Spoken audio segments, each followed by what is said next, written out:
The Book of Wealth from the Stolen Legacy series. To learn more, go to 7 on Demand. We need to understand that wealth doesn't have just to do with money. There's a whole lot more to wealth than money. Think about it. All possession is based on consciousness. Harmony in the world within means the ability to control our thoughts and to determine for ourselves how any experience is to affect us. We are related to the world without by the objective mind. The brain is the organ of this mind. We are related to the world within by the subconscious mind. The sympathetic system of nerves presides over all subjective sensations, such as joy, fear, love, emotion, respiration, imagination. It is through the subconscious that we are connected with the universal mind and brought into relation with the infinite constructive forces of the universe. It is the coordination of these two centers of our being and the understanding of their functions which is the great secret of life. With this knowledge we can bring the objective and subjective minds into conscious cooperation and thus coordinate the finite and the infinite. Our future is entirely within our constructive forces of the universe. It is the coordination of these two centers of our being and the understanding of their functions which is the great secret of life. With this knowledge we can bring the objective and subjective minds into conscious cooperation and thus coordinate the finite and the infinite. Our future is entirely within our own control. All agree that there is but one principle or consciousness pervading the entire universe, occupying all space and being essentially the same in kind at every point of its presence. It is all-powerful, all wisdom, and always present. It is all in all. Okay, the whole God scenario, right? People have the right to believe what they want to believe. You know, opinion means that you have the right to be wrong.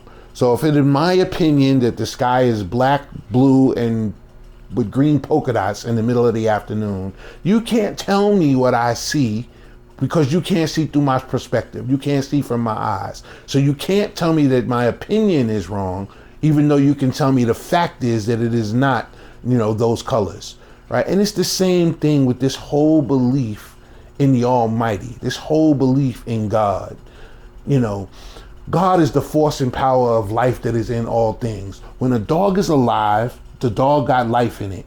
When the dog is dead, there's no more life in it. When the dog is alive, he got God in him. When the dog is dead, there's no more God in him. You know, when the tree is alive, it got God in it. When the tree is dead, it got no more God in it. When the star is alive, it got God in it. When the star is dead, it got no more God in it. So God, in essence, is really that life force, that force of energy that is inside all things that live, you know, even on a molecular or atomic level, you know. So that force of life, that motion, that light, right? These are the things that we think of as God. And this is the reason why, you know, men kill so many people over religion, you know, and why religion has killed more people than any other catastrophe or Holocaust or any other thing in the whole world. You know, catastrophe, illness, all that stuff is trumped by religion as far as killing each other and killing man.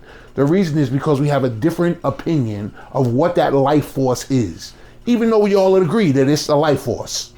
Or for the most part, because there are some people who, you know, don't believe that there is a life force, and there are some people who don't believe that that life force can be proven, right? The atheist and the agnostic. But in essence, we all know in our heart, you know, I look at God and be like, you know, my God doesn't need me to be no spokesperson. He doesn't need me to tell people, yo, come and join my religion or join this or join that. You know, my God is the God of the tree, the God of the tiger, the God of the star. You know, I look at the Almighty as being the energy life force that exists within the universe, right? So the way I see God is God no matter what you believe, right? So that's what he's trying to convey, but he's trying to do it in a manner that is not upsetting to the religious mindset. Hear him out, listen. As there is only one consciousness in the universe that is able to think, it necessarily follows that your consciousness is identical with the universal consciousness. Or in other words, all mind is one mind. The consciousness that focuses in your brain cells is the same consciousness which focuses in the brain cells of every other individual.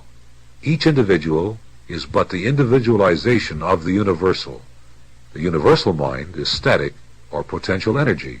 The ability of the individual to think is his ability to act on the universal and bring it into manifestation.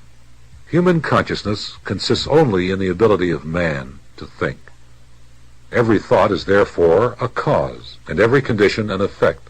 For this reason, it is absolutely essential that you control your thoughts so as to bring forth only desirable conditions. The universal mind is the life principle of every atom which is in existence. All are intelligent. The world within is the cause. The world without, the effect. To change the effect, you must change the cause. Most men try to change effects by working with effects. They fail to see that this is simply changing one form of distress for another. To remove discord, we must remove the cause, and this cause can be found only in the world within.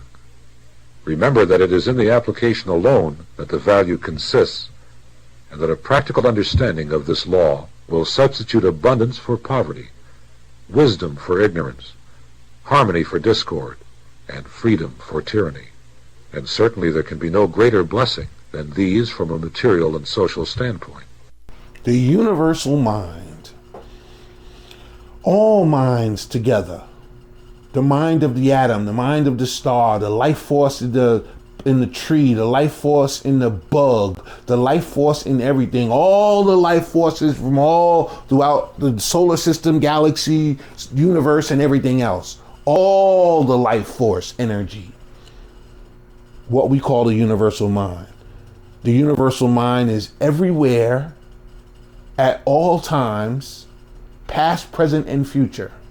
The universal mind is what some people call Allah, what some people call God, what some people call so many things for those people who have an understanding that, that the universal mind exists. Now, here's the thing. We all, as life forms, right, have a piece of the universal mind in us. That's why I say peace when I greet you, because I got a piece, you got a piece, right? I know it's a different piece, but just play on words, So my thing is that all of us have a piece of the universal mind in us. You know what I mean? That piece is our life force. That piece is our essence. We have that same piece from the moment we are conceived and impregnation that takes place in the female's uterus, right? To the moment that we expire, right? From ashes to ashes and dust to dust, right? Our physical body goes back to that from which it came, which is the earth, in the form of chemicals, molecules, and so forth and so on, right? But our soul essence, our universal mind, never goes anywhere. There is no place for it to go. It exists everywhere, in all times, in all spaces. There is no place that it doesn't exist, no time when it didn't exist. For us to have that kind of understanding allows us to be able to tap into the universal mind to accomplish the things that we're trying to accomplish here. We call this the book of wealth. So we want wisdom. We want wise judgment to be able to make sound decisions, right? We want economic security, right? We want accomplishment. We want love. We want the best use of our time. We want healthy bodies and healthy minds and healthy spirits, healthy emotions. We want all of these things, right? And in order to have these things, we need to tap into the universal mind and recognize that it is the force and power behind all things. The force and power behind a star. Yes, that's right. The wavelengths of the electromagnetic spectrum are all energy that is cast out from the universal life force. Just like intelligence is the energy that is cast out from the universal life force in an individual like you or me. So that's why we got to understand that to be able to tap into that intelligence, to be able to tap into that universal mind, right, we'll be able to accomplish far greater things than we could accomplish thinking that we're doing this on our own, thinking that the life force that is in the outer world is what's controlling everything. Like my body is making this all happen. No, right? First from the mind came darkness, and all about that darkness existed the mind. And then everything else came after that. So we need to be able to tap into that universal mind in order for the individual mind. The individual mind is your mind, your particular understanding of the universal mind. We need to be able to tap into the universal mind so that the individual mind can develop to be able to accomplish great things. Because everything in the universe is interrelated, from the superconscious mind to the subconscious mind to the conscious mind. So our conscious minds are not in tune with each other, which makes our subconscious minds out of sync with each other, which makes the superconscious mind unable to be able to accomplish things in the physical world. So therefore wealth, right? This wisdom, this economic security, this accomplishment, this love, time, and health, right, is not just going to be able to make us be able to live comfortable in our own lives, but to be able to make us have a better world. I'm Lord Jamel. Peace. 7 On Demand, the multimedia, truth or square.